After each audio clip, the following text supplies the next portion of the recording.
guys, welcome back to another video. So today, I think this could be the final Camp America Q&A before I go to camp. And I did ask over on my Instagram yesterday for any like last minute questions that anyone's like dying to know the answer to. And I had so many questions, like so many, that I'm not sure if this might have to be a two-part video because I have a lot. I don't want this video to be way too long, so it might be that this gets split into two different parts. But yeah, I think this is going to be probably the last Q&A.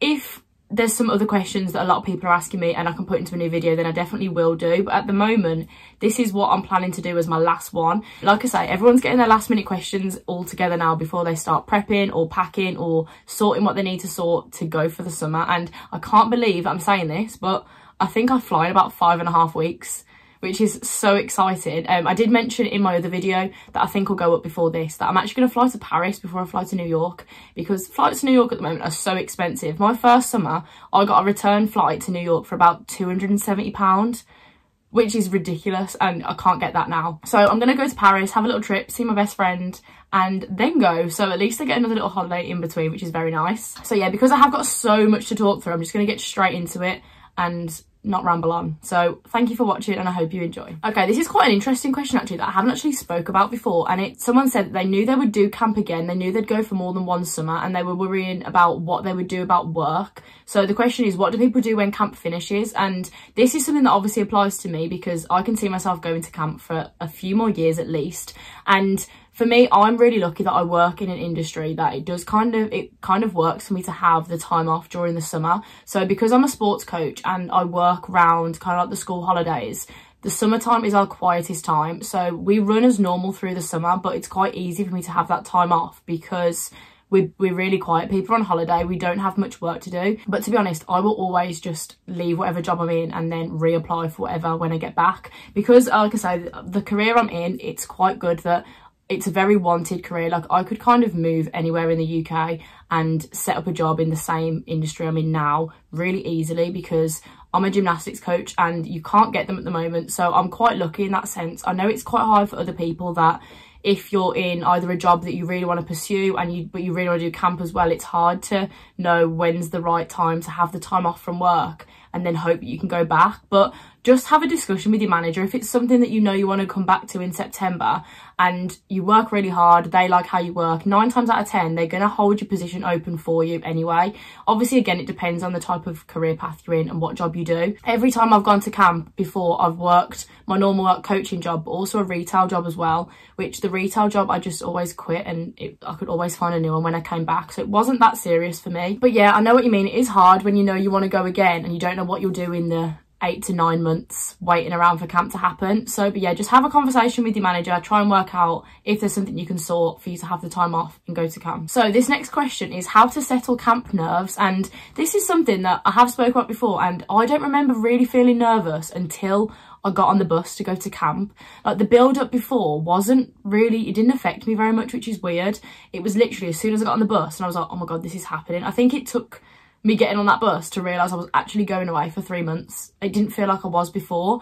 All I can say though is reach out to as many people from your camp as possible. Make as many friends, even if they're just online friends, before you get there, because just knowing a familiar name and a familiar face is going to make it so much easier. So try and find out if your camp either have like a Facebook group or a WhatsApp group, and try and get some calls set up, or even like a meetup. We have like a happy hour call, our camp, and we arrange it every few weekends. We've done 2 already, and it's just fun where people can drop in and have some drinks and get to know each other outside of the quite formal talks or Zoom calls you'd have with your camp. So try and get something like that going. Like just message someone and say, oh, do you fancy like setting up a Zoom call and we'll do it and we'll get to know a few people. That is the best thing, honestly. And I've already had people that I know coming to my camp for the first time this summer saying that that's helped so much, just seeing someone over on a laptop or on a phone and just knowing a familiar face, because then as soon as you get there, that familiar face will turn into a friend straight away. So that's what I'd say. Just reach out to people, try and get to know as many people as soon as possible. This next question is a really nice one actually. It's how to make the most of camp. And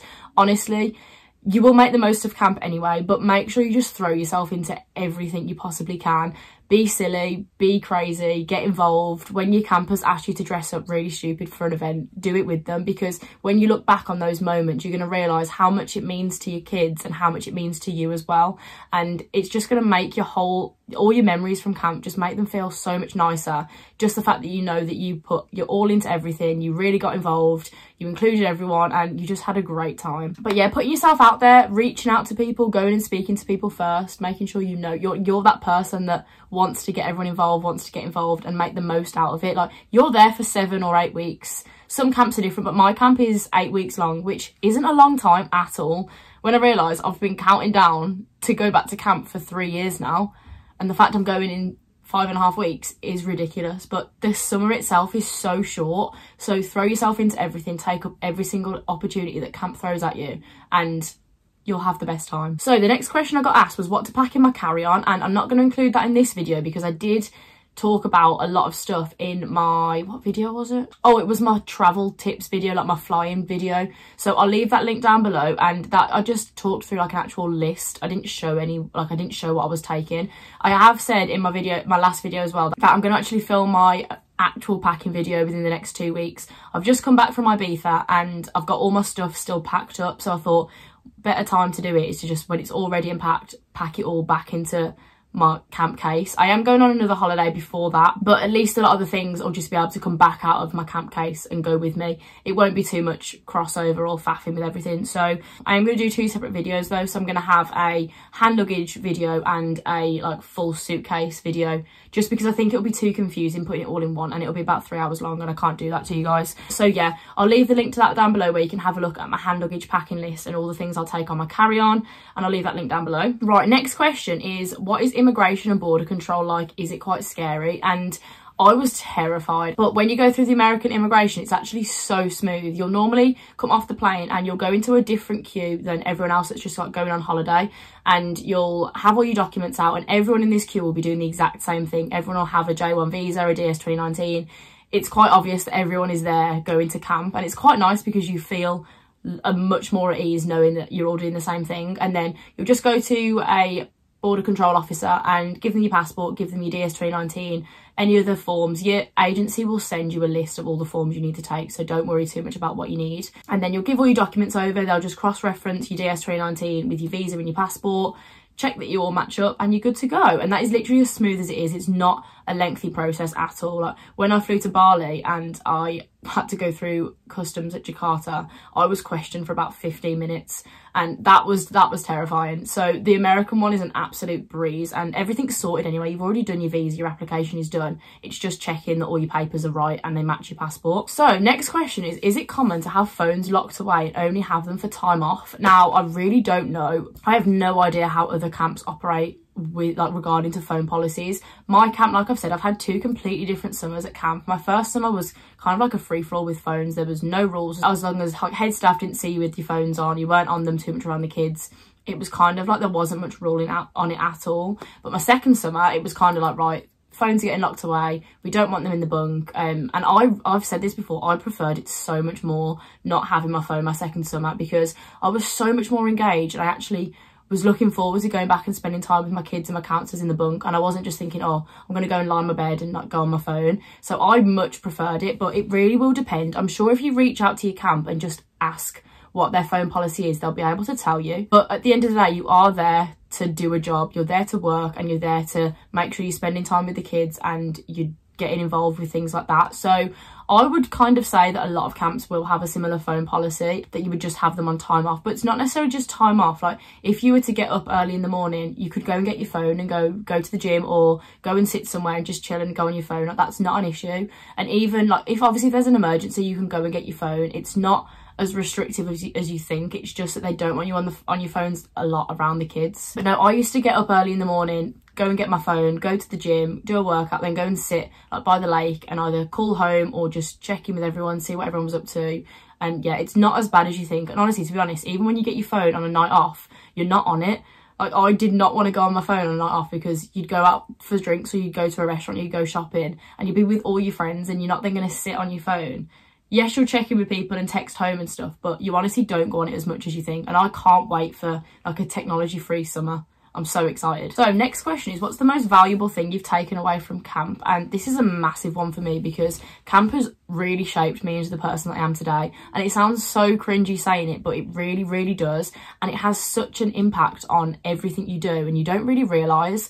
Before I went to camp, I was really quite shy. If you'd have told me that in 4 years' time I'd have a YouTube channel and a full like community of people that are going to camp and that I help them out with videos and I answer all the questions, I would never have believed you. Like, I've always wanted to do YouTube, and it's taken me this long to actually decide I'm going to just do it and get on with it. But yeah, it's besides the point. I was just really shy, and not really shy, but I lacked confidence a lot. I've had like a very easy route, kind of like with work and everything growing up. Because of my gymnastics, my mom is actually a gymnastics coach, so I always had somewhere to work. I used to just work there. So until just before camp, I'd never really had to kind of work for anything or apply for a job or do anything like a different experience. So when I then went to camp, I didn't realise how much it would actually change me as a person. And I remember coming home and just going out with like friends and family. They could even say like, wow, like we can notice a difference. Like, you seem so much more outgoing, so much more confident, and just more you. It doesn't even, if that even makes sense. But yeah, for me, I would definitely just say confidence, and it's built the personality that I now have, and it's opened up so many doors that if I hadn't gone to camp, I wouldn't have moved to Australia. I wouldn't have had the amazing experience that I did. I wouldn't have met the people that I did. And yeah, it's just an incredible thing. Like I always say to people, it's the one thing you'll do that you'll never regret. It's such an incredible experience, and it does shape you, and it's such good work experience. It looks so good on your CV for future jobs. It really, really does, because just having that experience of working abroad and living in a different culture, working with different people, it just massively helps in the long run. Like massively. So this was quite a good question actually. Someone said, do you know anyone that's worked at a smaller camp? If so, what was their experience there? And I do know a few people that have worked at much smaller camps. Like my camp is quite a big camp. So we have around, I think this year we've got about 280 staff members going, which is a lot. And I think we have around 500, 550 campers. So all in all, we're looking at like an 800 person camp. Like, it's big, and the place itself is huge. I'll leave another kind of like screenshot video of what my camp looks like so you can have a little look and give you a bit of an idea of the scale of camp I work at. But I do know someone that worked at a much smaller camp. A girl that I used to work with actually went to more of like an underprivileged camp. Can't remember where she was based, but she said it was much smaller. I think in total there was about 350, 400 people, including like staff and campers. That was everyone. But she really enjoyed it. She said she got a much more kind of like rewarding experience from it, because you're a lot closer as a big group. Obviously at my camp, I don't know all 800 people at my camp, and you don't mix as much with other counsellors, and there's certain like campers you obviously would never cross paths with, so you wouldn't ever know. Like, there's certain people that staff wise at my camp that I probably haven't spoken to, because it's such a massive place.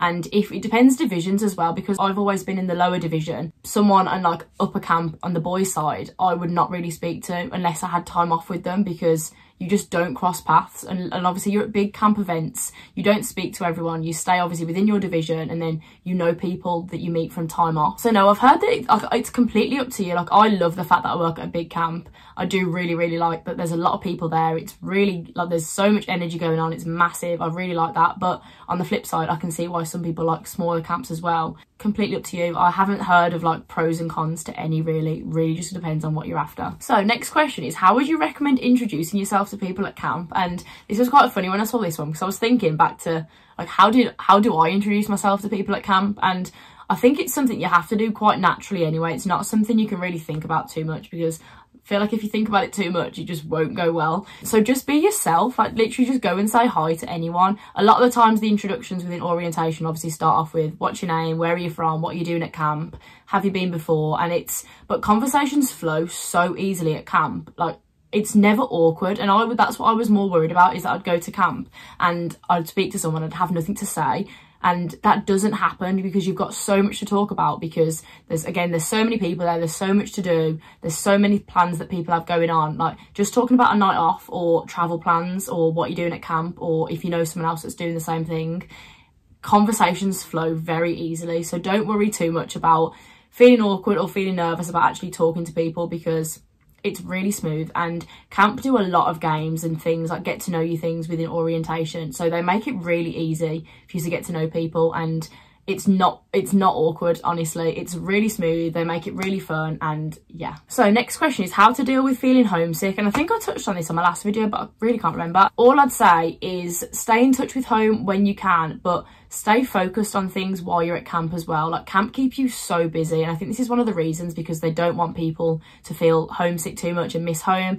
You have so much going on within the first day of you stepping onto those campgrounds. You're gonna have so much to do, like within orientation, prepping for the kids to get there, and then when the campers get there, you are on non-stop. It's so busy, so you don't really have the time to think about home too much, and when you do, you're just so excited to tell everyone about what you've been doing for the day. So kind of think of it like that. Think of it as enjoying your time at camp and then being really excited to call home on a morning or on an evening and let them know about everything you've done. But yeah, don't get me wrong, you will feel homesick. You will feel like when you get to camp or when you're traveling to camp, the thought will cross your mind, like, am I doing the right thing? Have I made the right decision? Because don't get me wrong, it happens to everyone. I definitely felt like that my first summer as well. But it's just when you get over the initial shock of going on your own and meeting all these people, you feel so at home. Like, camp is it's such a big family, and you do feel very welcome, and it's somewhere that, well, for me, I then don't want to leave. And when visiting day comes around, you'll be more homesick about leaving everyone you've met at camp than you will be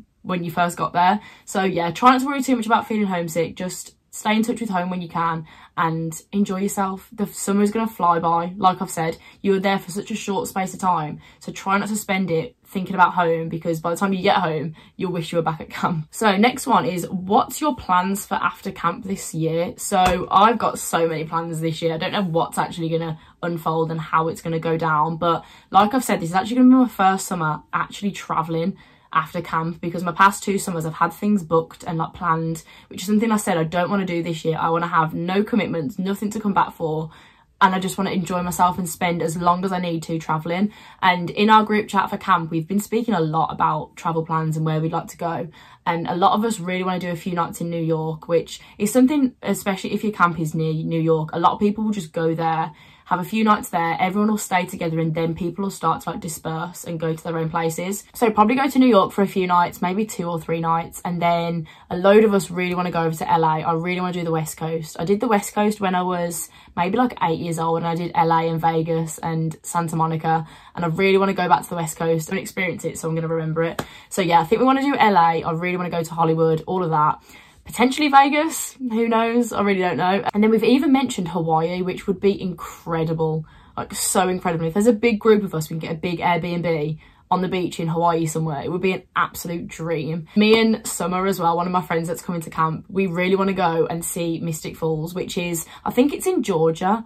I forgot what the name of the town's called, but I didn't realise Mystic Falls was a real place until I saw it all over TikTok, and we're like desperate to go. Like, I'm a die-hard Vampire Diaries fan, so we really want to try and squeeze in a trip there, but it doesn't really follow the route. I don't want to say this actually because I'm probably going to get it wrong, but from where we want to go, it doesn't really fit the plan. So whether we do, I don't know. We might do it on the way back, who knows. But yeah, I'm not really sticking to any plans set in stone. I just want to kind of go with an open mind and make plans as I go. Whoever I meet, I'm just going to make plans with. So yeah, I'm excited for that. I've had this question a lot as well. This gets me so excited, and it's, are you going to vlog this summer? And the answer is yes, I definitely am. I'm going to speak to my camp directors and kind of see how and when I can vlog. A lot of people do take cameras out all the time at camp and either video or take photos, so I know I'll be able to definitely get like a lot of content and footage and stuff, which I'm more excited about just to watch back. Like, I would be so excited to then put all those video clips together, form a big vlog and see how it looks, because a lot of times you do forget certain things you do at camp, so having actual footage of it would be so much fun. But yeah, I'm going to check what I can and can't vlog and just see, but I definitely want to keep as well. I was talking to my friend House actually, she was looking through and she found her diary from I think 2019, from when she was at camp, and it's such a nice idea to write a diary, because in years to come when you look back on it, it just makes you so emotional. It's such a nice feeling. But I kind of want to do like a video diary and post it on my YouTube and kind of just to do like check-ins and let you know what I've done for the day. But maybe that goes hand in hand with vlogging. I don't know how it's going to work, but I'm definitely going to get a lot of content, going to film a lot of videos. I want to do a tour of my camp when I get there. I think I'm going to get there a few days before a lot of people go as well. I'm hoping to get there for around the 10th, and I think everyone's arriving on the 12th maybe. I'm not 100% sure, but I definitely want to go and be able to give you like a tour of my camp and like take you around and show you everything. because I just love it so much and I can't wait to be back there. But yeah, definitely going to get a lot of footage, definitely going to vlog, and definitely going to vlog my travels after as well, because that's going to be great. Okay, so this next question is, can you give a top tip for people going to camp for the first time? And be yourself. That's all I can say as advice, honestly, is just be yourself, be open to new things, have fun, and just enjoy yourself. Like I've said a million times, camp is the best experience. I mean, speaking on my personal experience, but it's also the quickest thing ever, and you don't want to look back and just think, oh, why didn't I just do that thing, or why didn't I do this? And just don't have any regrets is probably my biggest tip, is throw yourself into everything head first.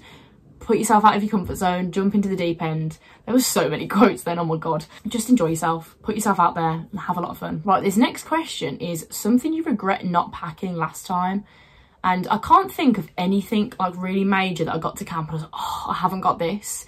I think there was a lot of things that I thought, oh, I wish I'd have bought that. But nothing that I was like, oh my god. There's nothing really that you can't buy when you get there. You go shopping a lot, you go to Walmart and Target a lot anyway, so there's not anything that you're like, oh, I really wish I had that. Probably a decent amount of nice clothes. I've said this before, my first summer I had no nice clothes at all, and I remember like having a few cute little bodysuits and tops, not realising I was going to go out drinking 4 or 5 nights a week. Was it 4? 4 nights a week, and then go out on like a day off as well. So make sure you have enough nice clothes, make sure you have enough nice shoes as well to go with those nice clothes, because you don't want to be wearing like a nice outfit with like gym trainers.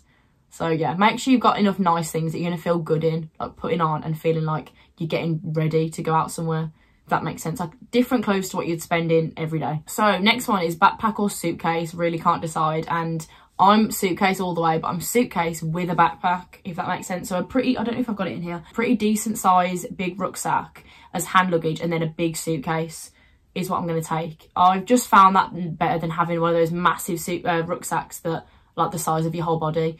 And because you like, it's not like you're backpacking. Like if I was to go backpacking around Asia or back to Bali, I'd probably take like a big rucksack, just because that kind of fits the vibe more. But for me, suitcases have just been way easier to use, but it's completely up to you. Don't feel like you can only take one, like take either, honestly, it completely depends. And then someone also asked kind of like what size suitcase as well, and mine's pretty big. When you see my packing video, I'll show you my suitcase, and I think my luggage allowance is going to be around 23 kilograms, and then I think I get 12 kilograms on my hand luggage, which is a lot.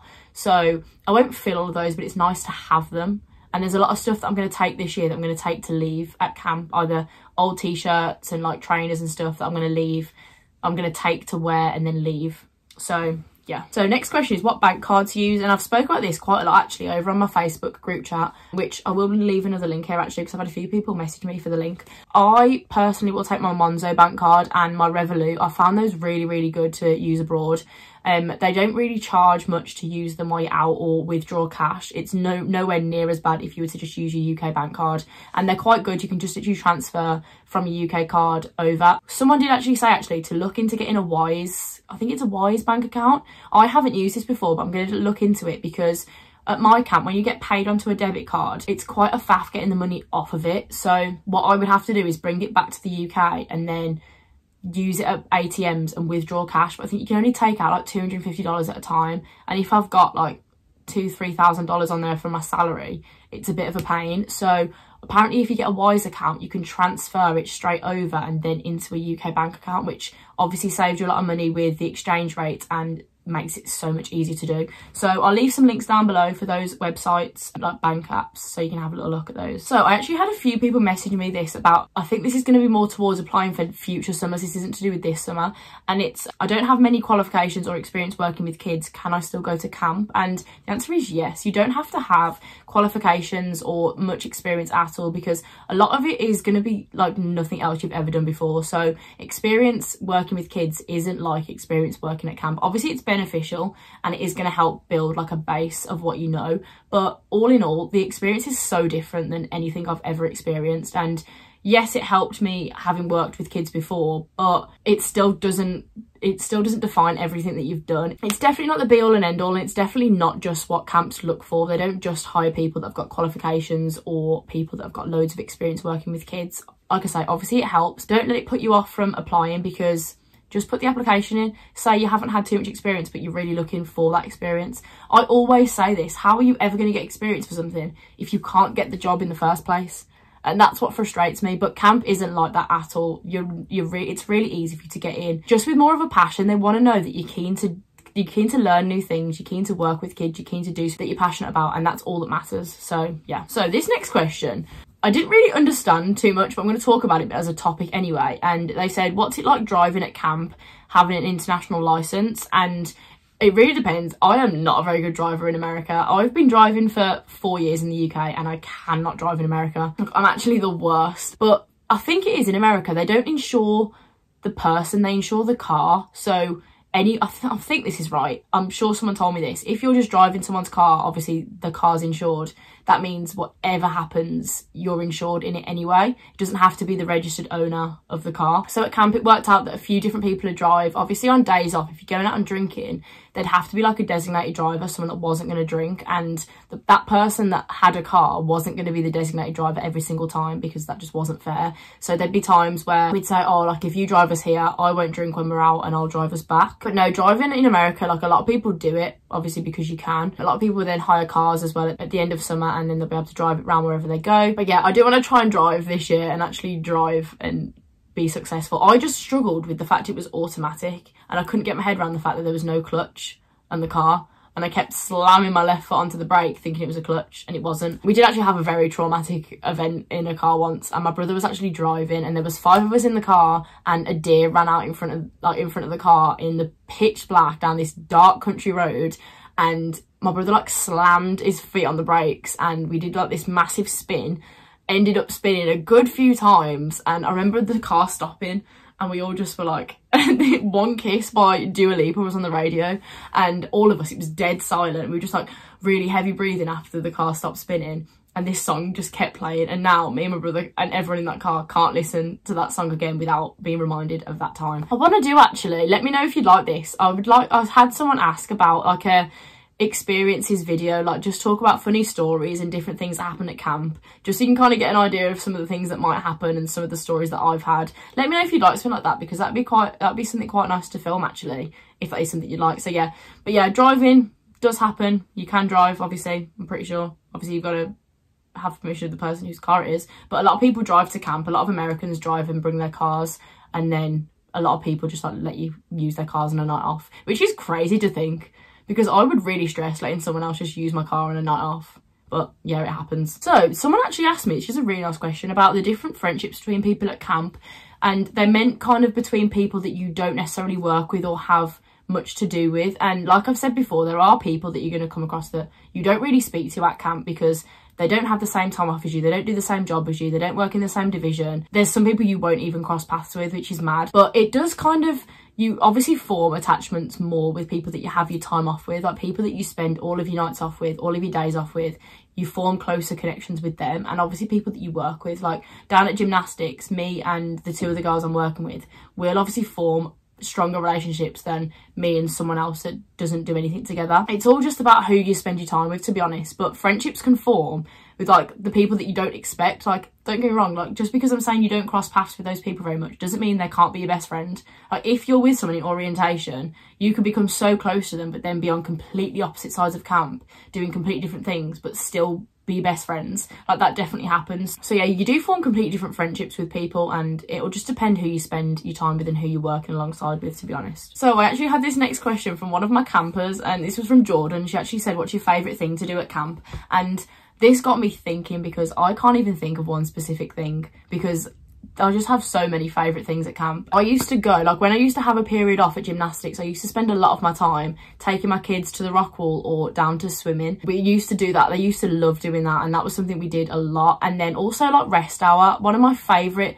times of the day is rest hour, and it's just when you've just had lunch, everyone's chilling out for a little bit before the next period starts, and everyone just goes into the bunk and everyone just chill. Either, I said before, we'll either do like hair or nails or like massages or face masks, and it was just a really nice time for us to all chill out, talk to each other about what we've done in the morning, and just talk about absolute rubbish. And it was just such a nice time of the day to really bond with everyone, like campers and counsellors. It was just such a nice time. One of my favourite moments though actually is probably visiting day. Visiting day is one of my favourite things about camp, and it's probably about 4 weeks into the summer, and it's when all the parents and families come and visit the kids, and they come for one day, and it's such a crazy day, and it's so overwhelming, but it's so nice to see all the kids that you've just spent 4 weeks building these relationships with finally see their parents again. And I cry every single time. So at my camp we have like this massive hill, and all the parents will be lined up at this gate,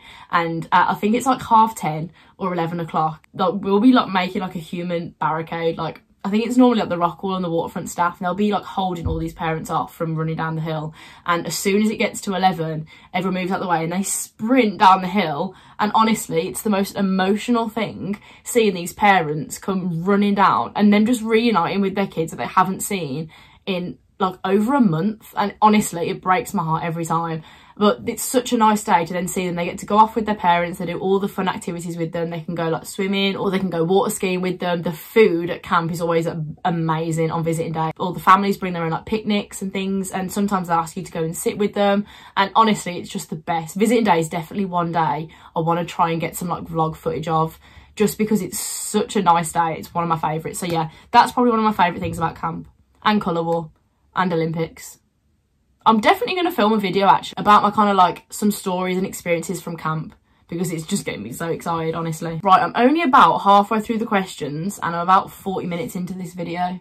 So I'm going to film like an outro here, just in case I do end up splitting the video in half and just doing like a part 1, part 2, because this is long already. If this is the end of the video, thank you very much for watching. I hope this has given you a bit of an insight on some different last minute questions about camp, but some really valid questions. Like a lot of these I haven't even spoke about before, so I know these will come in handy for a lot of people anyway. So yeah, thank you very much for watching, and I'll see you in part 2.